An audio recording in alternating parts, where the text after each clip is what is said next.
అల్హమ్దులిల్లాహి వకఫా వసలామున్ అలా ఇబాదిహిల్లదీన ఇస్తఫా అమ్మా బాద్. ప్రేమైన సహోదరులారా, సోదరీమణులారా, ఇవాళ నేను మీ ముందు ఒక విషయం గురించి, ఒక మాట గురించి చెప్పటానికి వచ్చాను. అదేంటంటే, మనిషి ఉంటా మంచోడవుతాడు, ఉంటానే చెడ్డోడు కూడా అవుతాడు. అది ఎలా సాధ్యం? అది ఎందుకు? చూడండి, దీనికి కారణాలనేవి చాలా ఉన్నాయి. ఎన్నో కారణాలు ఉండొచ్చు. మనిషి యొక్క స్వభావం ఏంటంటే అది చెప్పలేనిది అన్నమాట. ఆ సృష్టికర్తకి తప్పితే ఇంకెవరికి తెలియదు. కానీ దాంట్లో నుంచే ఒక వస్తువు ఏంది అంటే, మంచివాడిని ఎప్పుడైనా సరే, మంచోళ్ళు ఉంటారు కదా, వాళ్ళని మనం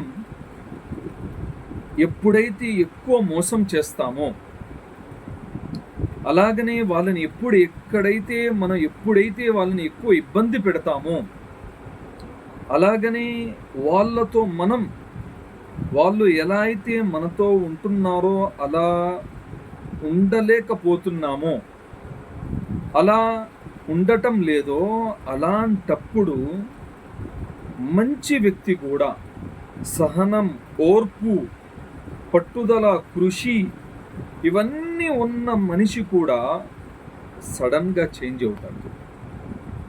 అలాగనే ప్రేమన సహోదరులారా, సోదరీమణులారా, ఇంకొక విషయం ఏంటంటే, మనిషి చెడ్డోడు కూడా, ఒక మనిషి అతనికి కోపం ఎక్కువ, అతనికి స్వార్థం ఎక్కువ, అతనికి సహనం లేదు, ఓర్పు లేదు, అతను మాట తీరు బాగోదు. అలాంటి మనిషి దగ్గర కూడా మనం ఓర్పుతో, సహనంతో, మంచి మృదువుతో, తీపి మాటలతో మంచిగా ఉంటే ఆ మనిషి కూడా మారే అవకాశం ఉంది. ప్రేమైన సహోదరులారా, ఇక్కడ విషయం చెప్పాలి అనుకుంటుంది ఏంటంటే, మన యొక్క వ్యవహారంతో పాటు మనం ఎలా అయితే వ్యవహరిస్తామో, మనిషి యొక్క ప్రకృతిలోనే ఉంది. మనిషి కూడా మనతో అలాగనే వ్యవహరిస్తాడు. ఉదాహరణకి చిన్న పిల్లలు చూడండి, మనం వాళ్ళకి ఏదైనా కావాలని పట్టుబడితే మామూలుగా అసలు ఏది పడితే ఎలా పడితే వాళ్ళు అలా చేసేస్తారు. అదే మనం మాట తీరుతో, మన యొక్క తీపి మాటలతో, మన యొక్క మంచి బుద్ధితో మనం వాళ్ళకి నమ్మకం వచ్చేటట్టు, వాళ్ళ యొక్క సంకల్పంతో పాటు వాళ్ళు ఏదైతే కోరుకుంటున్నారో దాని శైలిలోనే మనం నడిస్తే వాళ్ళు కూడా, చిన్నపిల్లలు కూడా నిశ్శబ్దంగా ఉంటారు.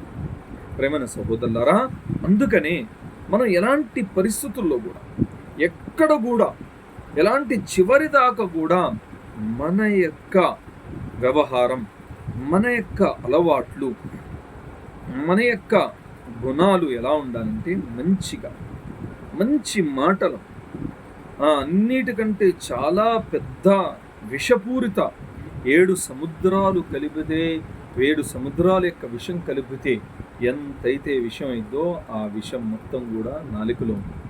7 సముద్రాల యొక్క తీపి కలిపితే ఎంతైతే తీపి అయిద్దో ఆ తీపి నాలుక మీద ఉంది. అందుకనే మనం ఏం చేయాలి అంటే, ఎలాంటి పరిస్థితుల్లో కూడా, ఎక్కడ కూడా మనం మన మాటని, మన యొక్క నడవడికని, మన యొక్క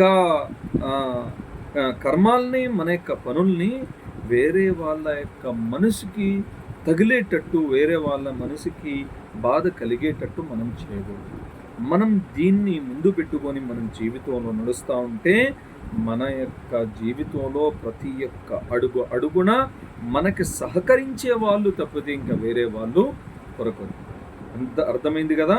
అల్లాహ్ తాలా మనందరికీ ఆచరించే భాగ్యాన్ని ప్రసాదించుగాక. ఆమీన్.